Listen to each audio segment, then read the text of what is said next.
आप सब जोरदार ताली बजाकर स्वागत करें। माननीय शिवराज जी आपको संबोधित करने के लिए आए। बहुत कम समय है और कम समय में भी उन्होंने आपके लिए समय निकाला। बहुत बहुत अभिनंदन है। जोरदार ताली बजाकर एक बार अभिनंदन करें। भारत माता की।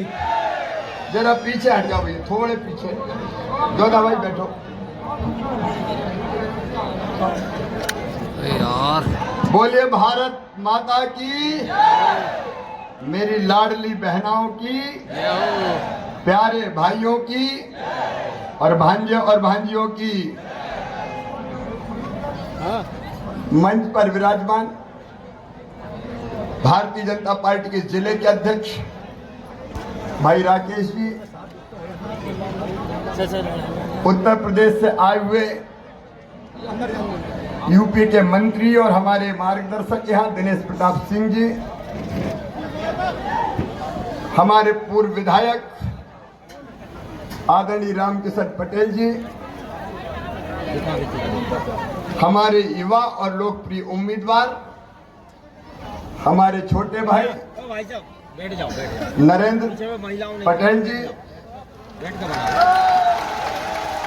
आदरणीय रामकिशन जी पूर्व विधायक, हमारे दिलीप कुमार वर्मा जी आदरणीय पूर्व विधायक, सुधीर अग्रवाल जी, सुरेंद्र तिवारी जी, भगत सिंह कुशवाहा जी, हरनाम सिंह राजपूत जी, हरनाम भैया, धर्मेंद्र सिंह जी, सुरेश पाठक जी, जोधा सिंह अटवाल जी, जोधाराम ठाकुर जी, नेपाल सिंह राजपूत जी, हेमंत चौधरी जी, शेर सिंह चौधरी जी, गोविंद सिंह राजपूत जी, प्रहलाद लोधी जी, बड़े वीर पटेल धांधरा, प्रभा पटेल जी, गंगोत्री मेहरा जी, राजेंद्र ठाकुर जी, पवन रघुवंशी जी, संतोष राय जी, सीमा चौहान जी, देवेंद्र सिंह जी, अभिषेक राजपूत जी। अब देखो मेरे पास समय थोड़ा कम है और सूची बहुत बड़ी है और मंच भी भरा पूरा है पूरा, और हेलीकॉप्टर से मैं शमशाबाद उतरूंगा तो मैं आगे की सभी 12 विदिशा सभाएं कर पाऊंगा। इसलिए आदरणीय मंच और बरेली के इस ऐतिहासिक मैदान पर उपस्थित मेरी बहनों, मेरे भाइयों, भांजे भांजियों, दोनों हाथ जोड़ के प्रणाम। आप सबको नमस्कार। आप सबको दिवाली की शुभकामनाएं। अभी चल रही है दिवाली और मेरी बहनों भैया दूज भी अब आने वाली है और मैं तुम्हारा सगा भैया हूं। बोलो सगा भाई हूं कि नहीं? जोर से बोलो, सगा हूं कि सौतेला? देखो मेरे भाइयों और बहनों, मैंने सरकार नहीं चलाई, मैंने परिवार चलाया है, परिवार। लेकिन आज मुझे बचपन के दिन याद आ रहे हैं। ये बरेली हो, बाड़ी हो, भारकच्छ हो, उदयपुरा हो या देवरी सिलवानी हो, ये मेरी कर्म भूमि है। बचपन से राजनीति यहां से सीखी है मैंने। मुझे याद आ रहे हैं शालिग्राम श्रीवास्तव जी इमरजेंसी के बाद हम लोग निकले थे और बरेली के इसी बाजार में हम लोग सभाएं करते थे। बरेली वालों, बरेली मेरी आंखों में बसती है, बरेली मेरी सांसों में बसती है, बरेली मेरे दिल में बसती है, बरेली मेरी धड़कन में बसती है। मैंने इसी माटी पे जन्म लिया और आपके आशीर्वाद से, आपके प्रेम से, आपके स्नेह से विधायक सांसद होते हुए मैं मध्य प्रदेश का मुख्यमंत्री बना, आपके कारण। और एक बात आज मैं गर्व के साथ कहता हूं अपनी इस धरती पर आकर कि मुख्यमंत्री बनने के बाद मैंने आपका मान सम्मान और नाम नीचा नहीं होने दिया, ऊपर करने का काम किया है पूरे हिंदुस्तान में। और जब मैं परिवार की सरकार कह रहा हूं तो मैंने काम ऐसे किए हैं जैसे परिवार का सदस्य करता है। मेरी बहनों, कोई सोचती थी कभी कोई ऐसा भैया भी आएगा जो हर महीने अपने खातों में पैसा भिजवाएगा? ये मुख्यमंत्री ने नहीं दिए, ये तुम्हारे भाई ने दिए। बताओ कभी कोई सरकार ने दिए आज तक? लेकिन मैंने अपने जैत में देखा था, जैत में भी, कि गरीब बहना को अगर 1000-2000 रुपए की जरूरत भी पड़ जाए तो हाथ फैलाने पड़ते थे। बेटा बेटी आके गोद में बैठ जाए और कहे माँ फ्राक दिला दे, कपड़ा दिला दे, किताब दिला दे, आइसक्रीम खिला दे, तो माँ की इच्छा तो होती कि खिला दूं, लेकिन पास पैसे नहीं होते थे तो उदास हो जाती थी। कई बार आंखों में आंसू भी आते थे। मेरी बहनों, वो दर्द मैंने अपनी आंखों से देखा था और तब से मेरे सीने में यह बात बैठ गई थी कि कोई दिन ऐसा आएगा जब बहनों की ये तकलीफ भी मैं दूर करूंगा। पहले लाडली लक्ष्मी बनाई और अब लाडली बहना बनाई। मैंने बहुत सोचा है क्या करूं अपनी बहनों के लिए। एक ही बात मेरे दिमाग में आई कि और कुछ मत करो, सीधे बहनों के खाते में पैसा भेज दो, बहनें बाकी काम अपने आप कर लेगी। और मेरी बहनों हर महीने 7 तारीख को पैसा डालता था, हर महीने 10 को डालता था, लेकिन इस बार दिवाली थी, धनतेरस थी, तो मैंने 7 तारीख को ही पैसा डाल दिए। बोलो आ गए कि नहीं? कांग्रेसियों ने बहुत रोकने की कोशिश करी। चुनाव आयोग में मेरी शिकायत, मामा पैसे डाल रहा है, कह रहा है चुपके से डाल दूंगा। अरे मैंने कहा चुपके से काहे को, डंके की चोट डालूंगा। और आज बरेली के इस मंच से सारी दुनिया सुन ले, अपनी बहनों के खाते में पैसा डालने से मुझे दुनिया की कोई ताकत रोक नहीं सकती। लेकिन अब 2 बातें और, जो मेरा नेतृत्व, नरेंद्र तुम भी जाओ, जाके अपनी सब बहनों से कह देना। कई बहनों के नाम छूट गए, हर गांव में 10-10, 20-20 रह गए। अब जब वो जाते हमारे नेता तो कहती हमारा नाम तो है ही नहीं। तो सुनो मेरी बहनों, इस बार सरकार बनाने के बाद पोर्टल खोलूंगा और जितनी बहनें रह गई है सबका नाम जोड़ दिया जाएगा। एक बात मेरी बेटियों ने कही मुझसे कि मामा आपने कहा 21 साल में शादी हो जाए तब पैसा देंगे। मैंने कहा हाँ बेटी ये बात तो है। बोले मामा हमें नहीं करनी 21 साल में शादी, हमें पढ़ना है, हमें अपना कैरियर बनाना है। तो आज मैं ये फैसला कर रहा हूं कि बेटियां जिनकी उम्र 21 साल की हो गई है, शादी नहीं भी हुई हो तो उनके खाते में भी पैसा डाले जाएंगे। बेटियां पढ़ेंगी, लिखेंगी, आगे बढ़ेंगी। और मेरी बहनों, ये केवल 1250 ही थोड़ी रहेंगे, पैसे की जुगाड़ में लगाऊं मैं। अभी पैसा बहुत लगता है, क्योंकि 1,32,00,000 बहनें हैं मेरी, 1,32,00,000। मैं कितना भाग्यशाली भाई हूं, 1,32,00,000 बहनें मेरी, मुझसे ज्यादा भाग्यशाली कौन है दुनिया में।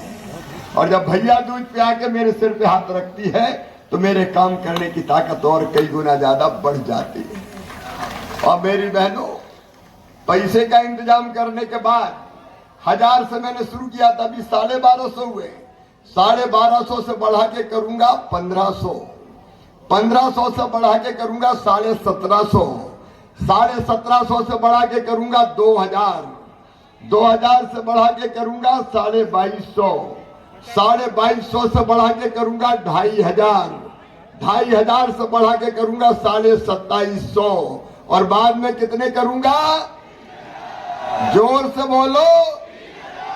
जब 3000 रुपया अपने बहनों के खाते में डालूंगा तब मुझे लगेगा कि मेरा मानव जीवन सफल, सार्थक और धन्य हो गया, मेरा मुख्यमंत्री बनना सार्थक हो गया।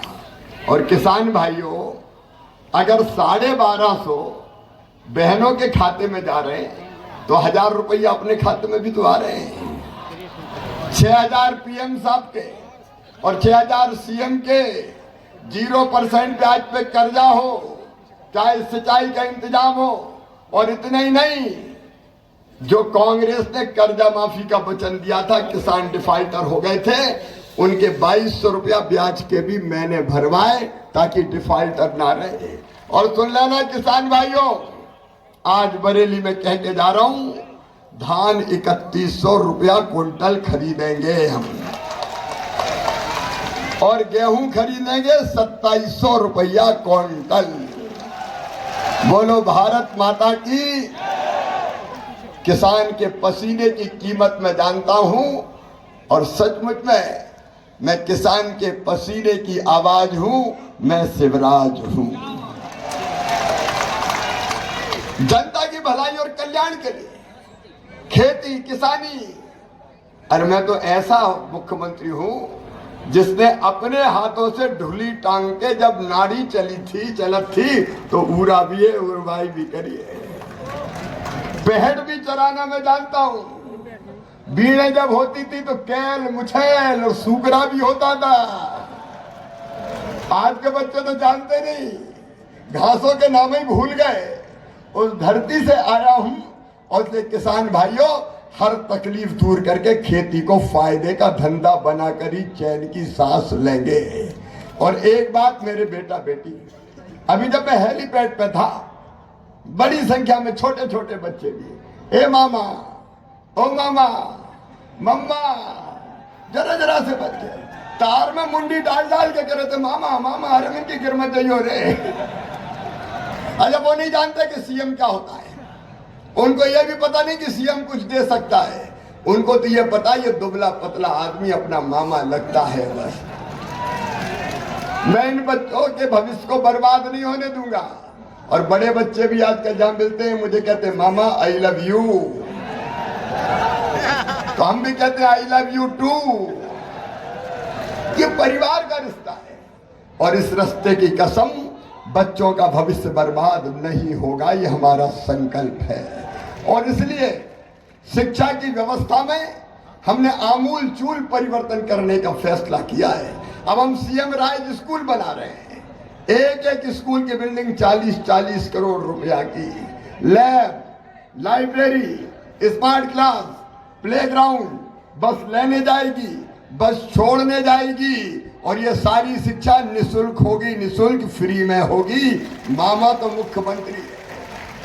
अरबपतियों के बच्चे जिन स्कूलों में पढ़ते हैं, उनसे बेहतर स्कूल गरीबों और किसानों के बेटा बेटियों को बना के दूंगा। और अपने बरेली क्षेत्र में 10 सीएम राइज स्कूल बनाऊंगा मैं, उदयपुरा बरेली में। हर 25-30 गांव के बीच में, देवरी में भी बनेगा, चिंता मत करना, देवरी को मैं कैसे भूल सकता हूं। हर 25-30 गांव के बीच में एक सीएम राइज स्कूल बनेगा। बस बच्चों को छोड़ेगी, बस बच्चों को लेने जाएगी। और इन बच्चों का भविष्य बेहतर बने, इसलिए जब अच्छे नंबर लाते हैं तो मामा लैपटॉप दिलवाता है।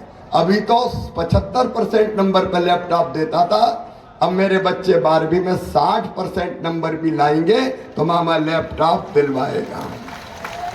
और अच्छे 12वीं में नंबर लाएंगे, मामा स्कूटी दिलवाएगा। स्कूटी कहीं ने कहा, ये स्कूटी काहे के लिए? अरे मैंने कहा, जब माँ अपने बेटा बेटी को मनाती है तो कहती, बेटा मान जा, मैं तुम्हें टॉफी दूंगी, मैं तुम्हें मिठाई दूंगी। तो मैं भी कहता हूं, मेरे भांजे भांजे पढ़ लो रे, मैं तुम्हें स्कूटी दूंगा। ये पढ़ने की प्रेरणा है ताकि सहज ही मेरे बच्चे पढ़े और तेजी से आगे बढ़ने का काम करे। और एक बात बरेली में, उदयपुरा, बरेली, भारकच, बाड़ी, पूरा इलाका सुन ले, ये मेरा संकल्प है, शिव संकल्प। अब उच्च शिक्षा जितनी भी है, मेडिकल कॉलेज की, इंजीनियरिंग कॉलेज की, आईआईटी, आईआईएम, लॉ कॉलेज, अगर अपने परिश्रम से अपने बच्चों का एडमिशन उच्च शिक्षा के लिए होता है तो प्राइवेट में हो चाहे सरकारी में हो, फीस चाहे कितनी भी हो। प्राइवेट मेडिकल कॉलेज की फीस होती है 14-15 लाख रुपया साल। गरीब बेटा बेटी नहीं दे सकते, किसान बेटा बेटी नहीं चुका सकते। और इसलिए मेरे बच्चों, चिंता मत करना, तुम्हारी वो फीस तुम्हारे माता पिता नहीं चुकाएंगे, तुम्हारा मामा शिवराज सिंह चौहान भरवाएगा। शिक्षा के क्षेत्र में मैं क्रांति करूंगा। आखिर बुनियादी अधिकार है बच्चों का पढ़ाई करना। क्यों किसी के पास पैसे नहीं है तो क्या उसके बच्चे पढ़े नहीं? बच्चे का क्या दोष?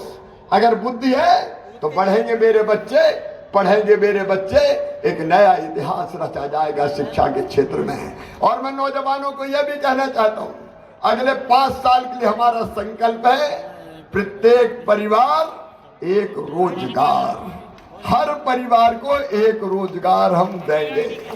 मेरे साथ जरा जोर से बोलिए, मैं इसको मंत्र बना दूंगा। प्रत्येक परिवार, मैं कहूंगा, आप कहिए एक रोजगार।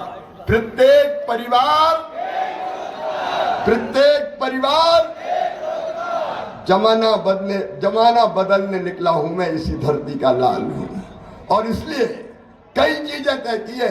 एक मेरी बहनों सुनना, लाडली लक्ष्मी से लाडली बहना, और अब अगला अभियान मेरा होगा लखपति बहना बनाना, लखपति बहना। और ये मैं मजाक नहीं कर रहा।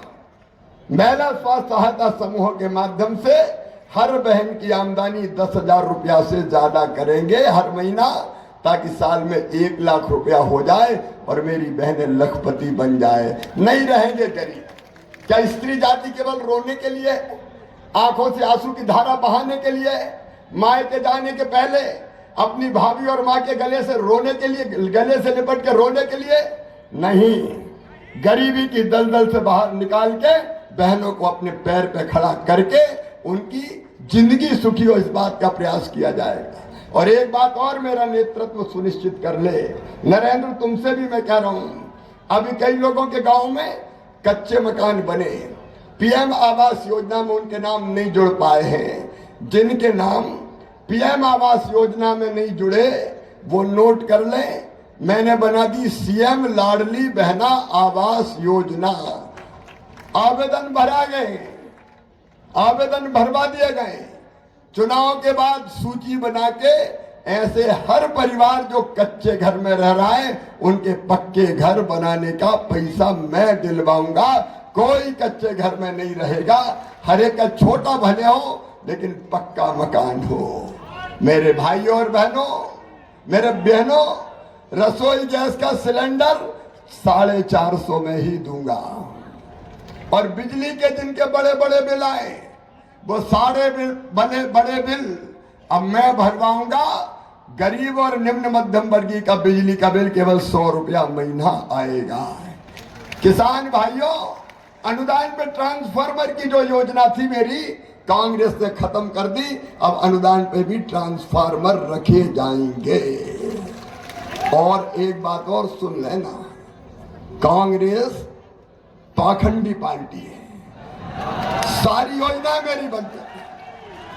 आजकल दोनों भाई बहन आते हैं, राहुल जी और प्रियंका जी, और इतना झूठ बोल के जाते हैं, अब उनको भारत का ज्ञान ही नहीं है। हमारी सरकार है डबल इंजन की सरकार। मोदी जी बैठे दिल्ली में, मामा है यहाँ, सबका साथ सबका विकास। लेकिन कांग्रेस मनोरंजन की पार्टी बन गई है, मनोरंजन। अब प्रियंका गांधी जी आई और भाषण दिया कि राम भगवान 13 साल के लिए वनवास गए थे। बताओ कितने साल के लिए गए थे? वो कहती कि डीजल पेट्रोल से जीएसटी खत्म कर दूंगी। लगती नहीं है जीएसटी, बोले इस पे जीएसटी लगती है। अब मेरी बहन को कुछ पता ही नहीं है भारत में होता क्या है। लोग मुझे मामा कहते हैं तो कहने लगी वो तो कंस मामा भी था, कंस मामा भी तो था। अरे मामा का मतलब मेरी बहन, जिसके दिल में अपनी बेटियों के लिए, बेटों के लिए 2-2 मामा का प्यार हो, वो मामा है, वो मामा है। और राहुल भैया तो वो भी कल भाषण दे रहे थे, आज भी बोले मोबाइल 18 में बिका था, मोबाइल पे मेड इन चाइना नहीं लिखा रहेगा, मेड इन चित्रकूट लिखा रहेगा, मेड इन भोपाल लिखा रहेगा, यही बनाएंगे। अरे मेरे नादान भाई, ये तो समझ कि मोदी जी प्रधानमंत्री है, मनमोहन सिंह जी नहीं है। करोड़ों मोबाइल मेड इन इंडिया बन रहे हैं और दुनिया को एक्सपोर्ट भी हम कर रहे हैं। रोज झूठ बोल के जाते हैं। सपने में भी मामू आता है इनको, कमलनाथ हो, दिग्विजय सिंह हो, ये 1.5 हड्डी का कहां से आ गया, ये तो हट ही नहीं रहा। एक बार तो मेरा श्राद्ध कर दिया सोशल मीडिया पे, मामा तेरा श्राद्ध हो गया। मैंने कहा मर भी गया तो राख के ढेर से फिर खड़ा हो जाऊंगा और अपनी जनता की सेवा करूंगा। मेरे बहनों और भाइयों, इस कांग्रेस के बारे में कांग्रेस के साथी कहते हैं धोखेबाज है, चालू पार्टी है, चालू पार्टी। ये अखिलेश यादव कहते हैं चालू पार्टी है कांग्रेस, चालू पार्टी है। तो ये इंडी गठबंधन ही चालू है। मेरे पास समय ज्यादा नहीं है, लेकिन याद रखना, 1.25 साल के लिए कांग्रेस आई थी। बरेली वालों बताओ, एक भी विकास का काम किया था कांग्रेस ने? अरे जोर से बताओ, किया था क्या? और जितने विकास के काम भारतीय जनता पार्टी की सरकार ने किए, कांग्रेस ने कभी किए थे क्या? रामकिशन कोटवार जी भी यहां बैठे, सब नाम गिनाऊंगा। विकास के काम के तो आधी रात हो जाएगी, लेकिन विकास करना कांग्रेस का काम नहीं है। विकास करेगा तो मामा ही करेगा इस धरती का, ये याद रखना। और दूसरी बात, जब ये सरकार में आए तो मेरी सारी योजना बंद कर दी इनने। संबल बंद कर दी, एक्सीडेंट पर मौत पे 4 लाख देता था बंद, सामान्य मृत्यु पर 2 लाख देता था बंद, अंतिम संस्कार के लिए 5,000 देता था। कमलनाथ जी अंतिम संस्कार के कफन के पैसे भी बंद कर गए, कफन के पैसे देना बंद कर दिए इनने। बच्चों के लैपटॉप छीन लिए, बच्चों की साइकिल छीन ली, बेटियों की शादी तो करवा दी, लेकिन धेला नहीं दिया। धेला डोली उठ गई, कन्यादान का पैसा ही इन्हें नहीं दिया। अब बेटियों की शादी करेंगे तो 1 लाख रुपया विदाई के लिए बेटियों को दिया जाएगा। इन्हें तीर्थ यात्रा बंद कर दी, तीर्थ यात्रा। बुजुर्गों ने क्या बिगाड़ा था? मेरे बुजुर्गों, अब हवाई जहाज से तीर्थ ले जा रहा हूं, हवाई जहाज से। धन्नू पन्ना कल्लू लल्ला, तुम भी हवाई जहाज में बैठो रे, केवल कमलनाथ और दिग्विजय सिंह थोड़ी बैठेंगे। यह परिवार की सरकार है और इसलिए आज निवेदन करने आया हूं। मेरी आगे कई सभाएं हैं। मेरे बहनों और भाइयों, ये चुनाव कोई नरेंद्र का चुनाव थोड़ी है। नरेंद्र निमित्त मात्र प्रतीक है। चुनाव भारतीय जनता पार्टी लड़ रही है और ये चुनाव है अपनी प्रगति और विकास का चुनाव। याद रखना, याद रखना, तुम्हारे इस बेटे ने, तुम्हारे इस भाई ने क्षेत्र के और प्रदेश के विकास में कोई कसर नहीं छोड़ी है। आप बताओ, मैंने अच्छी सरकार चलाई कि बुरी? जोर से बताओ, अच्छी चलाई कि बुरी? लेकिन याद रखना, जब बरेली जीतते हैं तभी मेरी सरकार बनती है। आप बताओ, मेरी सरकार बननी चाहिए कि नहीं? सब बताएं, बननी चाहिए कि नहीं? बनेगी तब जब बरेली जीतेंगे। तो ये याद रख लेना, ये अकेले नरेंद्र का चुनाव नहीं है, ये मध्य प्रदेश की प्रगति और विकास का चुनाव है और ये तुम्हारे मामा और भाई शिवराज सिंह चौहान का चुनाव भी है। और इसलिए मैं निवेदन कर रहा हूं, और मेरी लाडली बहनों, सावधान रहना। कांग्रेस अगर कहीं आ गई तो ना लाडली रहेगी ना बहना रहेगी, सब बंद। और इसलिए मैं तुमसे कह रहा हूं, तुम भी घर मत बैठना। 2-3 दिन निकल पड़े बहने कि भैया की सरकार बनाएंगे, बीजेपी को जिता के लेके आएंगे। जिस फाटक से सत्ता आती है उसमें कांग्रेस के आने का रास्ता ही ताला लगा के बंद कर दो। मेरी बहनों, भरपूर आशीर्वाद दे दो, भरपूर आशीर्वाद दे। बहन आशीर्वाद दे, भाई आशीर्वाद दे, बुजुर्ग आशीर्वाद दे। का मंत्र फूके, जो नहीं समझा उसको भी समझाए और प्रदेश के विकास के लिए, बरेली उदयपुरा के विकास के लिए भारतीय जनता पार्टी को जिताए। मैं फिर आपको विश्वास दिलाता हूं कि मैं जीऊंगा तो आपके लिए और मरना पड़ा तो मरूंगा भी आपके लिए। लेकिन मेरा सम्मान भी आपके हाथों है। बहनों और भाइयों, मैं आपसे विनम्र प्रार्थना करने आया हूं कि छोटी मोटी चीजों पर ध्यान मत देना। ये मेरा, ये तेरा, ये जाति, ये बिरादरी, इनसे ऊपर उठा दो। इस चुनाव को ले जाओ विकास की तरफ। सब मेरे भांजे भांजी है, सब मेरी बहनें, कोई जाति और धर्म के हो, सब अपने, मैंने दोनों बाहें फैला के सबको गला लगाने का काम किया है। मैंने राजनीति की परिभाषा बदलने की कोशिश की है, इसलिए कोई भेद मत मानना। आओ मिलके हम सब आगे बढ़े, फिर से भारतीय जनता पार्टी की सरकार बनाने के लिए। मोदी जी को भी आशीर्वाद दें, मामा को भी आशीर्वाद दें और नरेंद्र को भी आशीर्वाद दें। बोलिए, सब तैयार हैं?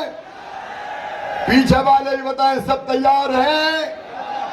कमल के फूल की बटन दबाएंगे, भारतीय जनता पार्टी को जिताएंगे, नरेंद्र को विधायक बनाएंगे, मोदी जी को आशीर्वाद देंगे और मामा को भी आशीर्वाद देंगे। तो दोनों हाथ उठा के दे दो ना, मैं शीश झुका रहा हूं। आपका आशीर्वाद चाहिए।